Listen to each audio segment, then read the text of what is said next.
Salut, merci d'être au rendez-vous pour l'histoire d'un nouveau tube. Au programme du jour, une chanson virulente et engagée qui a inondé les ondes en 1996. Est-ce que vous avez une petite idée Si je vous dis FN souffrance, qu'on est bien en France, c'est l'heure de changer la monnaie, on devrait encore imprimer le rêve de l'égalité, on ne devra jamais supprimer celui de la fraternité. Vous avez forcément reconnu le quatuor militant Noir Désir et l'un de ses plus grands tubes, Un jour en France. On est bien dans le registre de la chanson politique et sociale qui va marquer le rock français des années 90. Un jour en France est extrait de l'album 666-667 Club qui sort le 11 novembre 1996 et il en est le premier single. 3 minutes 10 de bonheur pour ceux qui cautionnent les positions politiques de Noir Désir ou qui aiment tout simplement la musicalité de leurs morceaux. Un jour en France est une sorte d'hymne à la manière de Tostaki, avec cependant une trame moins saccadée.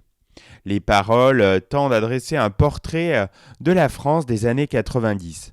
La chanson est très critique vis-à-vis de la société française à laquelle on est incessamment renvoyé grâce à de très nombreuses références.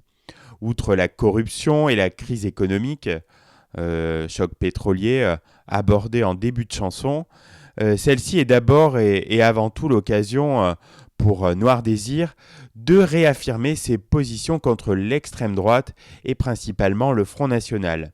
Ils s'en prennent notamment au pouvoir des médias qui usent et abusent des images chocs et des reportages sur la délinquance, tout cela créant un terreau favorable pour le FN.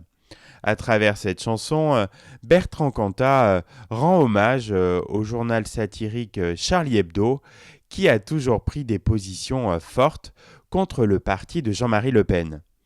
Ce portrait amer et critique de la France des années 90 n'épargne pas non plus toutes les sphères du pouvoir et les discours politiques de l'époque jugés hypocrites et démagogiques par Noir Désir.